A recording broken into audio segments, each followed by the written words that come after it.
Larry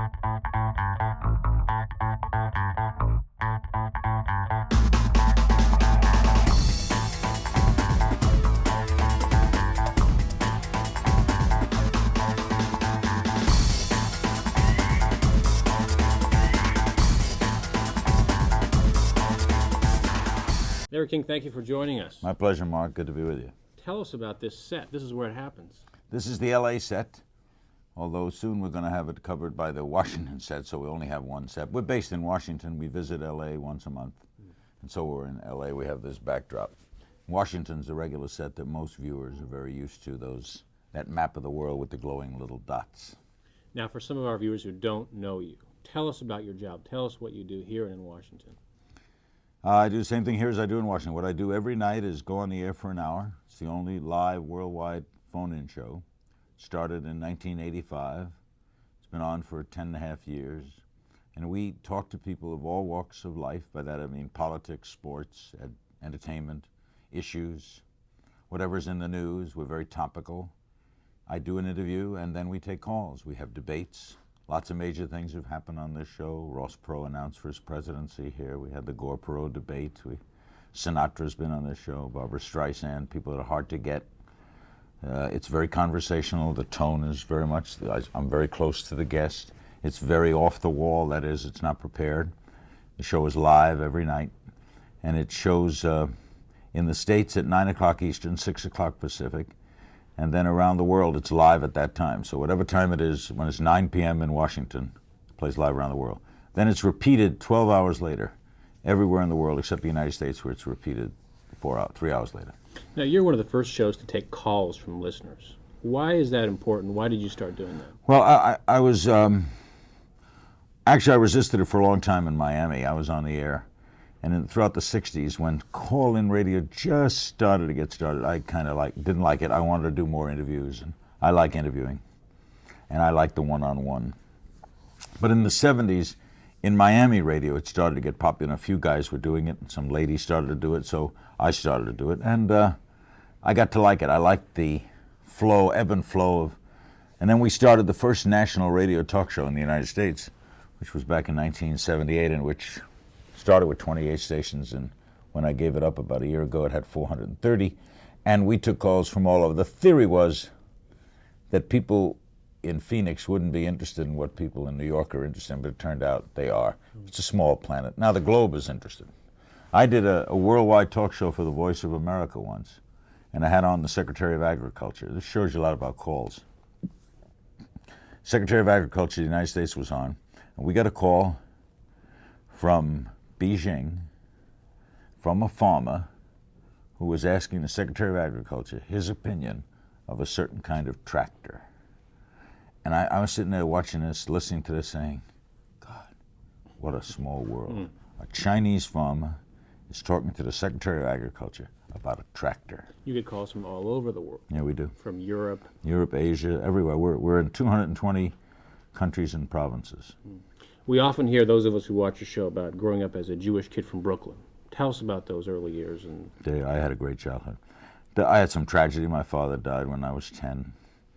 And my mother had to raise 2 boys, and that was rather tough. And we were on relief for a while. We were very poor. We moved to a very nice neighborhood, lived in a 3rd-floor attic apartment, in which all the kids had a little more money than I did, although nobody was rich. And it was a wonderful cultural experience. Jews and Italians, and the only thing we didn't have was Protestants. We had Catholics and blacks and Jews and no Protestants. First, I didn't know what a Protestant was. We were all Democratic Party. The whole neighborhood was 98% was for Franklin Delano Roosevelt. I remember being a kid jumping up and down when Truman won, getting so excited. And so I grew up with that wonderful legacy of that food. Everybody knew everybody, nobody moved, nobody went to private school. That was unheard of. If you went to private school when we were kids. Something wrong with you, huh? Major. Why? What's the matter with Phil? Why isn't Phil going to school? The teachers were great. New York City, Brooklyn, especially Brooklyn, was a great place to go. The Dodgers were the centerpiece, and we'd go to New York and Madison. We call Manhattan, New York. We weren't in New York, we were in Brooklyn. So we went to New York, I said it again, to see the Knicks and the ranges. And I grew up with sports was a big part of our life. Women were late, sports early. Sports first. We were Neanderthals with women. Then how did you get started in broadcasting? I never wanted to do anything else. I swear it was my only ambition. I was 6 years old. I would listen to the radio, listen to Arthur Godfrey, and I wanted to be Arthur Godfrey. And Red Barber, I wanted to be Red Barber. I wanted to be on the radio. I wondered what they looked like. Were they sitting? Were they standing up? Were they wearing ties? Were they wearing casual? I wanted to do that. I used to pretend I had a microphone in front of me. I never wanted to do anything else, so I'm living out a total life dream. And I went to high school, didn't go to college, had to go out and help my mother, worked at a bunch of odd jobs, and finally my brother got out of school, so he was able to help her. And I went down to Miami, knocked on doors, got a job at a small radio station. That was 38 years ago. If I make it to May 1st, 1997, I will be 40 years in the business, and I broadcast in 5 decades, 50s, 60s, 70s, 80s, 90s. And I loved every minute. I love what I do. When the light goes on, television or radio, I'm in control of my atmosphere. Are you different on and off camera? No, I learned that a long time ago. Godfrey, in fact, who I later got to meet and work with, told me the only secret in this whole business is there's no secret. Be yourself. If yourself is good enough, it's good enough. Once you start, if I try to be now what I'm not, like if I wanted to make my voice deeper or sound erudite or knowledgeable about everything, I wouldn't be me. And the minute I become that, I'm not me. I'm always me. Except the me that's on camera controls his environment. The me at noon today couldn't control the traffic. I can't control who my daughter dates. I can't control life's events. But the hour of Larry King Live, and when I used to do 3, 4, 5 hours on radio, I control that hour. So that's the only, I'm still me, except I control it, just as you control this interview. The person with the printing press owns the day. It's your press. When did you make the transition from radio to TV? And Always did both. I was on radio, started in 1957, started in television in 1960, and always did both in Miami. And when I went up to Washington to do the national radio show, I did a local talk show in Washington until Ted Turner took me on nationally. But I've always done both. And when did that happen, when you came to CNN? That was 85? Yeah. June 1st of 1985. CNN was 5 years old that day. And Ted had called me up, and he'd been on my radio show a few times, seen my television show in Washington. And he had a show on called The Freeman Report with Sandy Freeman. And they were having a tough negotiation. Her husband was representing her. And he was giving Ted a hard time. And Ted said, "We'd like to come join us." And I put him in touch with my agent, and the whole deal was done in 2 days. And at first I didn't want to do it because I was on at midnight on the radio. And I used to go to ball games. I love sports. And this way, at 9 o'clock, I could have no life. I would have no life. I would do every night of my life. I would be 9 o'clock and then midnight. 9 o'clock East Coast. Yeah. But it was the best move I ever made. Now, how do you decide when you're in L.A. or New York or Washington? We pretty much now I do a week a month in L.A., 1 week a month and 3 weeks in Washington. But this year will fluctuate a lot more. We got the elections. So we'll be on the road a lot this year. You know, people think of Washington and the elections, but the elections aren't in Washington. They're on the road. They're in California. They're in New Hampshire. We'll be there. We'll be in Iowa. I'm sure we'll go down to Florida for that primary. We'll be at both conventions. So 96 will be a traveling, and we'll be right in the middle of the whole political fray, just as we were in 92, where we were everywhere. Let's talk suspenders for a minute. You're well known for your suspenders. What's the story here, and how many pairs do you have? I have many hundreds, but it was my ex-wife, Sharon. I had had a heart attack and heart surgery in 1987. And then somewhere along in 1988, I lost some weight. I was feeling pretty good, and we were walking along. I forget where we were, but she said, "You ever try braces?" And I said, "Well, I hate them. I wear them with tuxedos, but I never liked them." She said, "You know, it might be a nice look." I don't like wearing jackets on television. I used to wear half sweaters. And in Miami, just shirts. And I said, "No, I never tried it." And I tried it, and I find what it was, and people started calling in saying it looked nice. And then what I found that was real nice about it is, one, it's distinct. Two, it is well dressed. It is nicely dressed. So even though you're informal, there's a formal informality to it. And two, it matches off ties. And men, the only statement we can make is really with a tie. And so if you wear braces that work well off ties and pick up a color like here, I sit with all, and there's the blue, matches off this blue, hits off a blue shirt, a little white in the shirt, a little white in here, and I think it's a nice look, and I'm very comfortable with it. Now I got to like it. How do you think you influenced the '92 election? Do you think you influenced the election? Well, influenced just by the impact of being on for an hour every night and having all the candidates on the last week. They were all on for 2 hours each. Mm-hmm. They made enormous appearances. Clinton, I think, 5 times. Bush, 3 times. Perot. You know, it was just so you had. We were an impact. We were another road.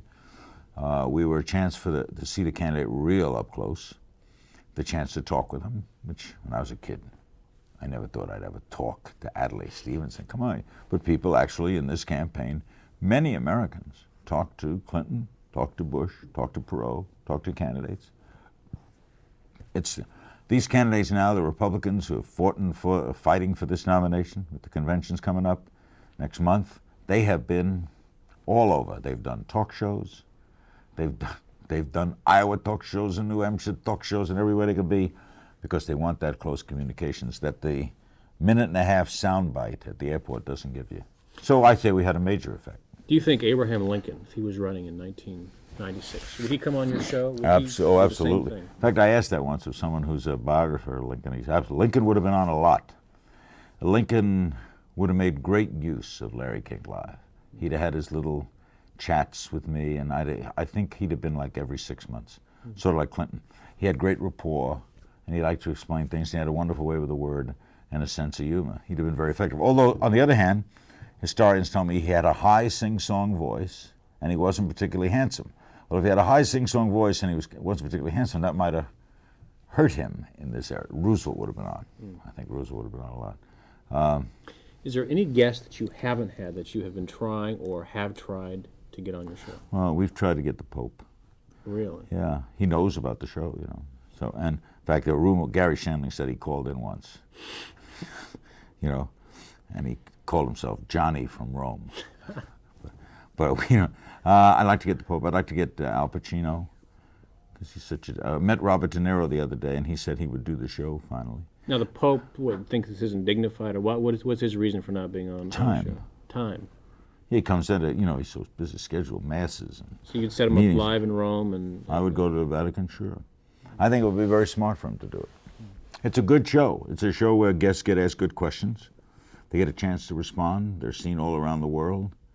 It's a very intimate setting, yet it's not there. I don't have an agenda. I'm not there to embarrass, but I'm there to learn. It's a learning process, and I think people like being asked good questions. Politicians sometimes want to be on your show. They don't want to be on what they perceive as the tougher shows. Do you ask less tough questions, or the same questions, or what's the mix? I think they're different.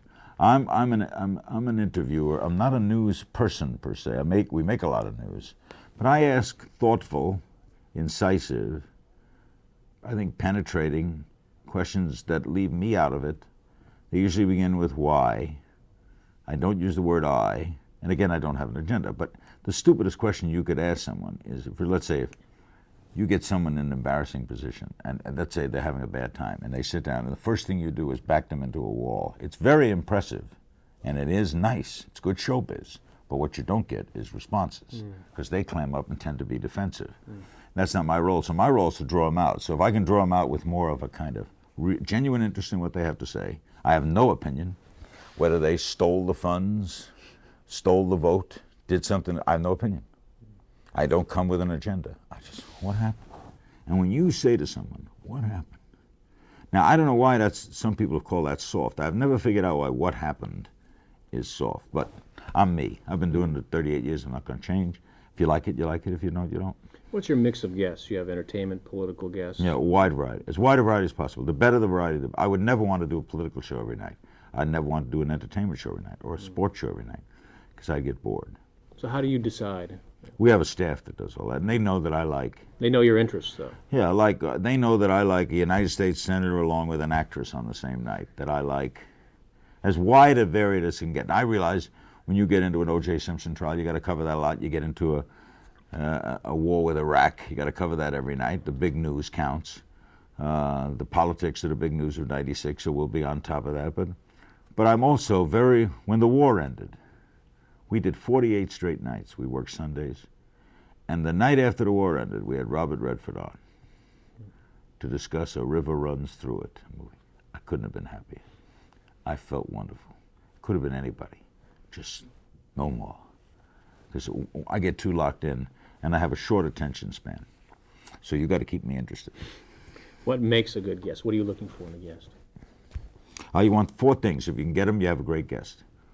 Passion,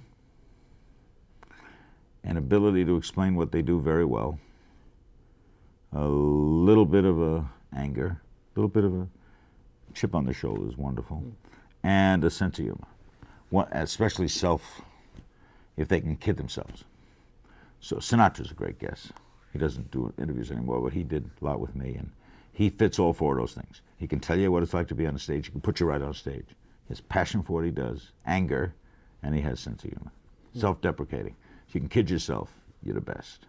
Who's a good guest? Can you give some names? Who's a good guest and who's a challenging guest, let's say?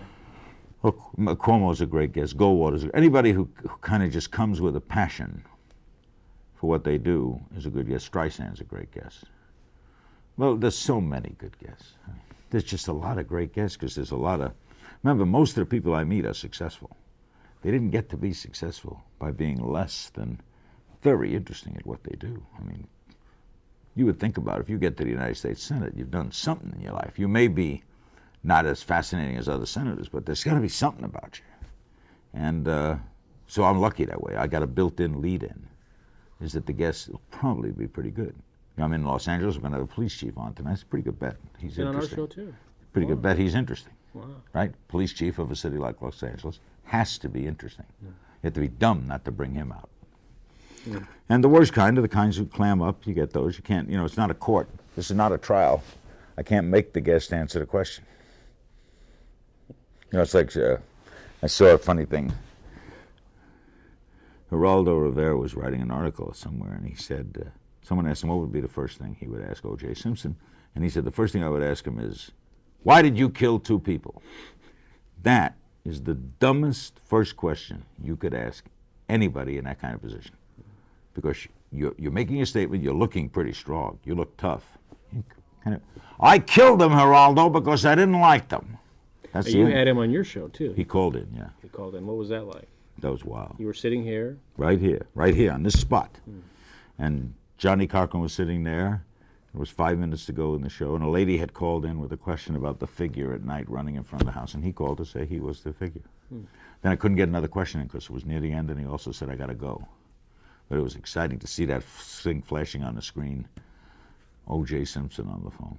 Now you do TV, you also do radio. Don't do radio anymore. I gave up radio. I do radio commentary. Isn't it simulcast on the radio? Yeah, this is simulcast, but it's like, this is simulcast. The television show is simulcast, but I do radio commentaries. A newspaper column? Every Monday in USA Today. Never missed a column, even through a heart attack, heart surgery. I started on the paper 3 weeks after the paper began. What about charities? You do a lot of charity work. I do a lot of speaking for money, and I do a lot of speaking for charities. I get involved in charities. I have my own charity. I have a Larry King Cardiac Foundation. We help people who can't afford it to get heart surgery and transplants. We put on an event every year. I give portions of speaking fees to it. Now, I think I've seen you shoot the show from Japan. You've shot. We were in Japan, Hong Kong, Amsterdam, and places around the United States. I'd like to take it more places. I'd like to go to the Middle East. We were supposed to do it in London, and I don't know what happened. Something happened. We didn't do it in London. But I would like to get out. I like Europe. I'd like to go. I think we can be very active as a show. Tough part of Europe is we got to be 4 in the morning. Hey, it's 4 in the morning now. What time in Brooklyn? Do you have is it difficult for you to keep your opinions out of your show? No, I've learned a long time how to go. You know what, the way to do that is, and of course I'm very opinionated, the way I do it that is, I'm intensely curious about the person, and I also know one thing. I've never been a senator. I've never been a doctor. I've never asked people to vote for me. I've never been an actor in the movies other than to play myself. So I have respect for the person I'm interviewing. May not agree with them, but I have respect. And I know that I'm going to learn a lot more by asking than by saying. The truest thing I ever heard was long ago someone said this. I never learned anything when I was talking. 2 ears, huh? It's impossible to learn when you're talking. So if I'm, right now, this minute, I'm not learning anything. I may be learning something for you, giving you a learning process, the audience a learning process, but I'm not learning anything. What kind of TV do you watch? Sports, a lot of sports, every sporting event. News, special shows. I love Gary Shandling on HBO. I like Dennis Miller on HBO. I like a lot of, I guess I want a lot of HBO, CNN, ESPN, much less with the networks than I used to. I used to watch networks a lot, but now cable, I would say, gets 95% of my viewing. Do you ever watch your show and say, did that one right or did it wrong? I don't watch my show much, and no. I learned that a long time ago, too. Once it's over, it's over. Yogi Berra was right. It ain't over till it's over. But once it's over, there's nothing I can do. Sure you could say, oh, Jeff, but I learned. I've been doing it too long. What's in the future? What do you see with new technology? I hope I live. That would be one thing. That would be nice.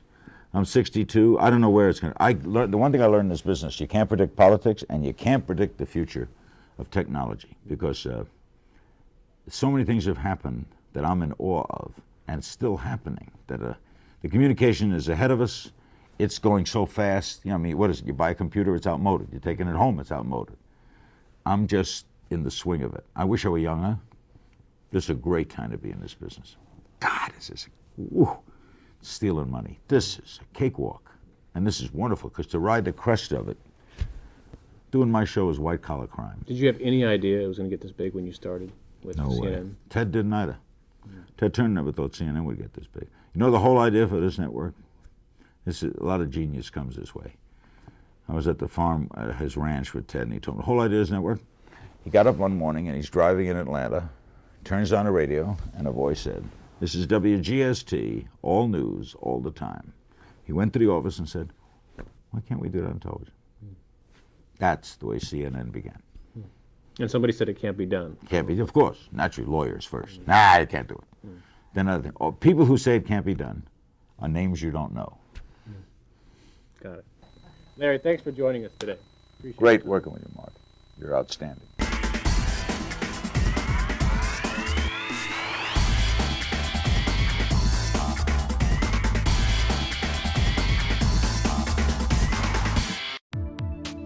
For the first time, the ability to turn back the clock hands of biological time has recently been demonstrated in a human being. The prospect of being able to become biologically young again is tantalizing. A new 8-minute film explores this new discovery.